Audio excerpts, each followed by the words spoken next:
All right, welcome back to the deep dive.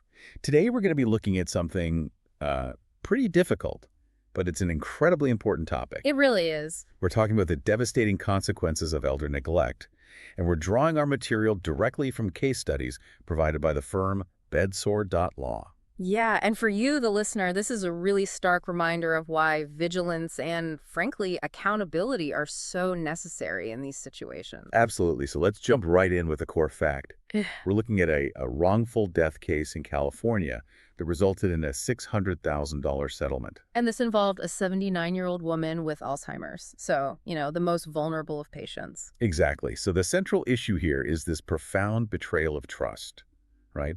When a family places a loved one in what's supposed to be a professional, skilled nursing facility. A complete betrayal, and the details are just awful. Over 3.5 months, she suffered from severe malnourishment and dehydration. 3.5 months. Yeah. The staff, the evidence showed they just completely failed to monitor her nutritional needs. Yeah. They ignored all the clear signs of her decline. So this wasn't just a mistake.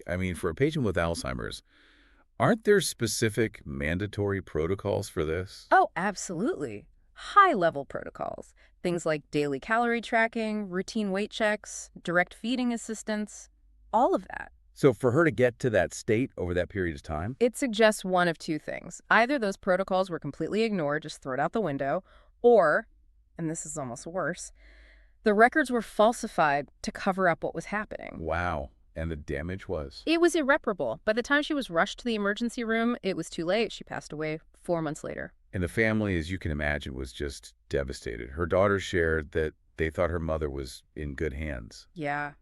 To discover she was essentially starving. She called it unimaginable. So let's talk about the legal fight. The advocates for the family, they presented this evidence, right? Yeah. And it was undeniable. It was just a clear violation of the duty of care. Which led to that $600,000 settlement. It's a huge sum, but it's also a clear signal, isn't it? It is. It's an admission of gross negligence. The amount shows just how severe the suffering was, and it sends a message that this kind of neglect will not go unpunished. So this brings us to a really crucial takeaway for anyone listening who has a loved one in a facility.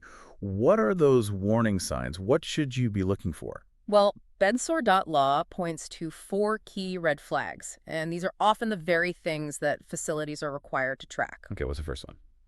First, any sudden weight loss Yeah. or, just visible signs of malnourishment. Yeah. Second is dehydration. You're looking for dry skin, maybe sunken eyes, fatigue, things that seem a little off. Okay, that makes sense. What's number 3? Unexplained health issues. Things like sudden infections or injuries that go untreated. And the last one? This one's big. Poor communication from staff. If you're asking for medical updates and you're getting evasive answers or just nothing, that's a huge red flag. That list really highlights how urgent this is. If you suspect something is wrong, you have to act immediately. You do. This is about protecting someone's safety and their rights.